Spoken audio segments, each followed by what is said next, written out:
for watching Cityline, everyone. And Shoana is back to share some travel tips. And we're excited about this. I talked to a couple of ladies in the audience who said they just came back from France and they had a fantastic time, France and Spain, but they like to overpack like I do. I was going to say, so you bonded with them. We bonded a little bit over our issues. So we want to talk a little bit about the tips that you use, because you've got great tips and you travel quite frequently. And the first one is going to help us overpackers out a bit. Okay, it will a little bit. You got to dial it back. Okay. You got to dial it. Like, I'm going to say that every time to you. Yes, you are. It's okay. I love you madly. I'm still going to remind you. Yeah. And so my thing is really about shopping. Like when I come home from the trip, I have so much more stuff. Yes. And so, when you have too much to come back, then you're getting into shipping it back or couriering it back to yourself or all these things that cost money. I've got the solution for you. Okay. What we're going to do is we're going to pack our medium-sized suitcase with our real clothes, and we're going to put it in our larger suitcase, because when we buy luggage, we're going to make sure our suitcases nest in each other just for the storage alone, but it also lets you pack. These ones are from Monos. And once we've packed our packed suitcase in the big one, we're going to check this one suitcase all together. Yes. So then you're not paying any baggage fees on the way there. When you have done your shopping, you have an extra suitcase to put all your shopping in it, and then you check 2 suitcases coming back. But it is significantly cheaper, even with the inflated prices now, to check an extra suitcase than it ever would be in a million years to do something like courier or send your goodies back to you wherever you're from. I think it's brilliant. Yeah, and it works so smart. So you have to pay attention to weight still, you know, but even if you paid over weight, you're still going to save money than you would if you were a courier.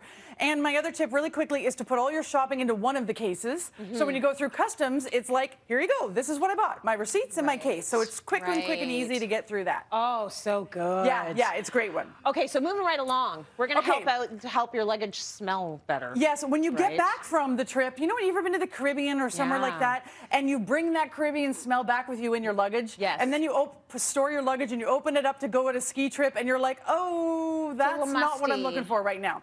So some people throw a dryer sheet in. That's not my favorite way. I don't actually use dryer sheets, so I don't have them on hand.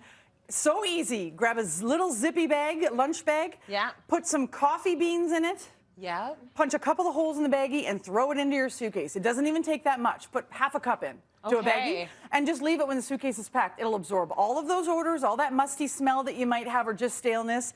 And you open your luggage and you get a waft of delicious coffee, which will dissipate fairly quickly once you pack. Well, if you're me or Shoana, that's the best smell in the world. Yeah, it totally That is such a good smell. It totally is. Fantastic. It works like a charm. So now, let's say we're going somewhere chilly and you need to bring your coat. Like, I mean, you're bringing your coat. And we're Canadians. We want to get on an airplane. We're getting on the airplane when it's cold. Even if you're going to a warm destination, you're cold in the airport, right? Yeah. So I grabbed my biggest parka that I could find.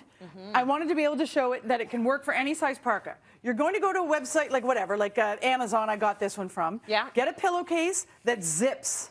That's important. Okay, you see where this is going? I see where I'm this going is to fold up the parka. Yeah. And I know there's an arm dangling there. And we're going to tuck it into the pillowcase. This is just a queen size pillowcase. Yeah. You know, if you want to put, I don't know, 2 coats in it or something, give your kids 2 kids coats, could go into maybe a king or something. So get whatever size you want. And then you're going to, of course, this is giving me a hassle because there we go.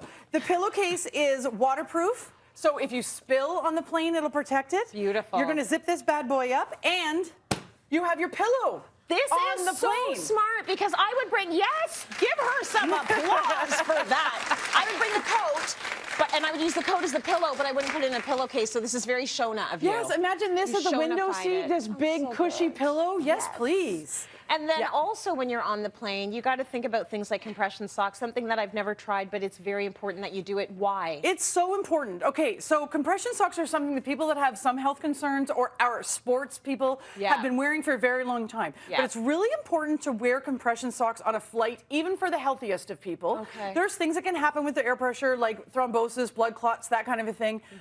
But even better, when you get off those long flights, especially the overseas ones for me, I find, your legs are swollen and sore, and you know, you're kind of doing that hobble off the plane. This will totally take care of that. You'll get off the plane much more refreshed. You won't have that extra swelling. And this company, this is a Canadian company, Sapporo, who's made these socks, and they've kind of blended that function and fashion in one kind of thing, and they've done them in such fun like patterns and styles. I like these. When I Lemons. unpack them, the lemons, I'm like, oh, you can match it to your trip. I'm going to Amalfi Coast, so I'm going to wear lemon socks just for something fun, you know? You have the best tips. Thank you, Shoana. And we want our audience to travel safely and in style, so you're all going to take home a pair of Sapporo compression socks. Get out there and see the world.